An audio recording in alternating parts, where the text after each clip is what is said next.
पश्चिम बंगाल में विधानसभा चुनाव को लेकर राजनीतिक गतिविधियां तेज हो गई है। इसी क्रम में AIMIM प्रमुख असदुद्दीन ओवैसी सोमवार को रानीगंज स्थित हुजूर गौसे बंगाल दरगाह पहुंचे, जहां उन्होंने जियारत कर दुआ मांगी। इस दौरान उनके साथ आसनसोल उत्तर विधानसभा क्षेत्र से AIMIM प्रत्याशी दानिश अजीज सहित कई पार्टी कार्यकर्ता और स्थानीय समर्थक मौजूद रहे।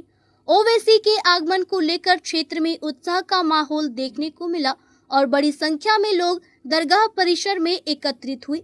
मीडिया से बातचीत में ओवैसी ने कहा कि उनकी पार्टी इस बार पश्चिम बंगाल में चुनाव इसलिए लड़ रही है ताकि राज्य में मुसलमानों का एक सशक्त और स्वतंत्र राजनीतिक नेतृत्व विकसित हो सके।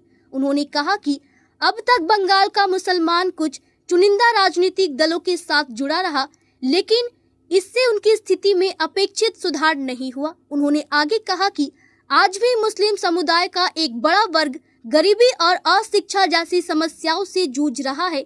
इन परिस्थितियों से बाहर निकलने के लिए आवश्यक है कि मुसलमान राजनीतिक रूप से सशक्त बने और अपने अधिकारों के लिए स्वयं आवाज उठाए। AIMIM इसी उद्देश्य के साथ चुनावी मैदान में उतरी है। वहीं आम जनता उन्नयन पार्टी के साथ गठबंधन टूटने और AIMIM को तृणमूल कांग्रेस की बी टीम बताए जाने के आरोपों पर ओवैसी ने कड़ा प्रतिवाद किया।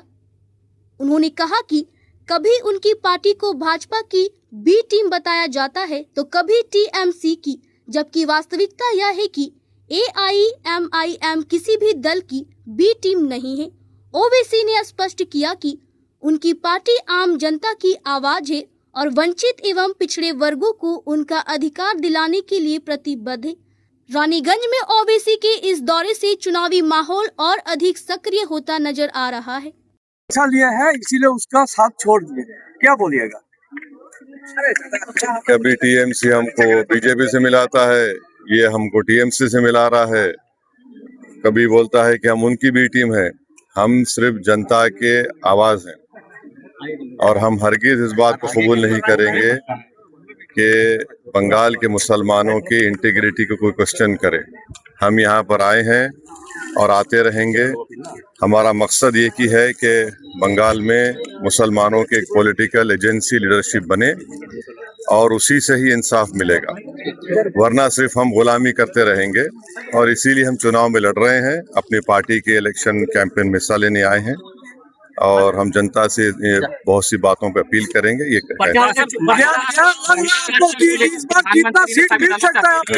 महिला आरक्षण को लेकर प्रधानमंत्री ने सभी दलों से समर्थन की अपील कर रहे हैं। बिल क्या है हमको पता ही नहीं है ना, कैसा बताएंगे? वो बिल कॉपी तो भिजाएं, क्या होगा? सब मीडिया सुन रहे हैं। जनाब, आज का शुरुआत गौसे बंगाला हुजूर गौसे बंगाला के आस्थाने से क्या लग रहा आपको? एक मिनट ठहर जाइए, आपसे उम्मीद है कि अच्छा नतीजा आएगा। हम कोशिश कर रहे हैं और काम कर रहे हैं हमारे पार्टी के सब लोग, हम भी उसमें अपना योगदान देने। आपका एक कैंडिडेट दानिश अजीज पार्टी में कितना खरा उतरेंगे, कितना विश्वास है? दानिश देखिए, पिछले बार इलेक्शन लड़े थे, कामयाबी नहीं मिली, मगर पार्टी से जुड़े रहे, जमीन पर मेहनत कर रहे हैं। हमको यकीन है कि इंशाल्लाह आसनसोल की जनता उनको अपने दुआओं से और अपने वोट से देकर उनको अपना नया विधायक बनाएंगे। रानीगंज से सत्यनारायण सिंह की रिपोर्ट।